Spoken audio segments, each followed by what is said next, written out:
கடந்த புதன்கிழமை தும்பாட் கம்போங் சிம்பங்கானில் போக்மாட் சட்டவிரோத தளம் அருகே பெட்ரோல் மற்றும் டீசல் கடத்தல் நடவடிக்கையை முறியடிக்கும் பணியில் ஈடுபட்டிருந்த சுங்கத்துறை அதிகாரிகள் மீது அடையாளம் தெரியாத நபர்கள் துப்பாக்கிச்சூடு நடத்திய சம்பவம் தொடர்பில் தாய்லாந்து அதிகாரிகளுடன் அரச மலேசிய போலீஸ் படை ஒத்துழைப்பை நல்கி வருகிறது.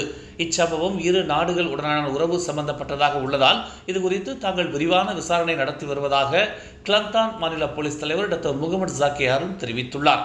எல்லையில் பாதுகாப்பை வலுப்படுத்துவதற்காக மலேசியா தாய்லாந்து எல்லையில் பொது தற்காப்பு படை பிரிவு ரோந்து நடவடிக்கையை அதிகரித்துள்ளதாக தெரிவித்துள்ள அவர், இது போன்ற சோதனை நடவடிக்கைகளை தனியாக மேற்கொள்ள வேண்டாம் என்று சுங்கத்துறைக்கு அறிவுறுத்தப்பட்டுள்ளதாக கூறினார்.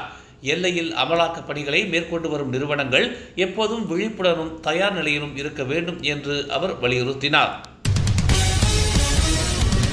மகாதீர் பிரதமராக இருந்த இரண்டாவது காலம் முழுவதும் பக்கத்தான் ஹரப்பானில் அரசாங்கத்தின் தலைவராக அவரை கவிழ்த்துவிடக் கூடாது என்பதில் மகாதீர் எச்சரிக்கையாக இருந்தார் என்று ஒரு புதிய புத்தகம் தெரிவித்துள்ளது.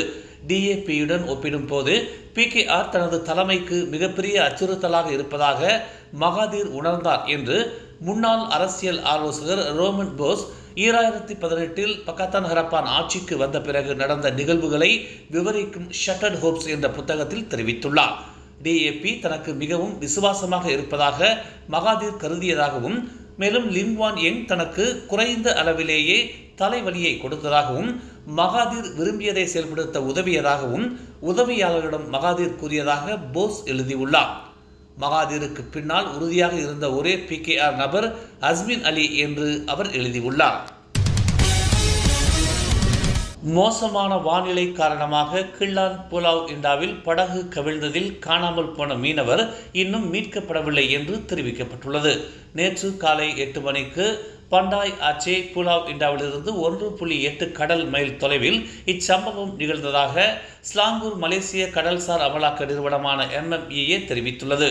படகு கவிழ்ந்த போது இரு மீனவர்களும் லைஃப் ஜாக்கெட் அணிந்திருக்கவில்லை என்று அந்த அறிக்கையில் தெரிவிக்கப்பட்டுள்ளது.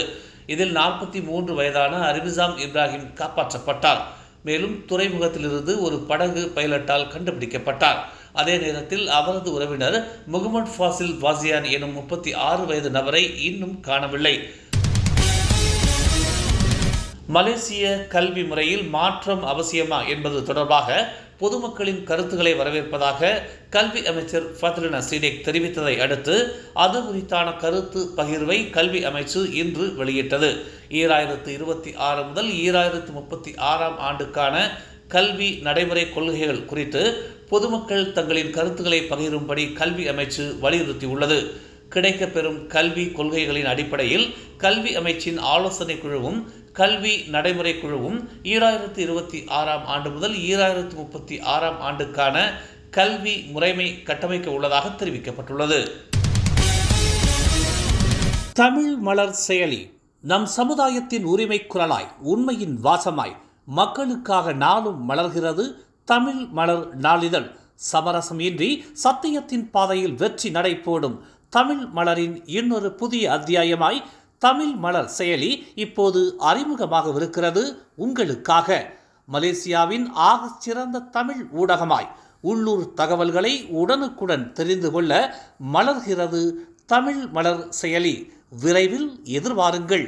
மேலும் செய்திகளை தெரிந்து கொள்ள தமிழ் மலர் நாளிதழை பாருங்கள். எங்களோடு இணைந்திருக்க மலர் டிவியை பதிவு செய்து கொள்ளுங்கள். உறவுகள் மகிழ்ந்திட விருப்பம் மற்றும் பகிர்வு சேவையை சொடுக்கிடுங்கள்.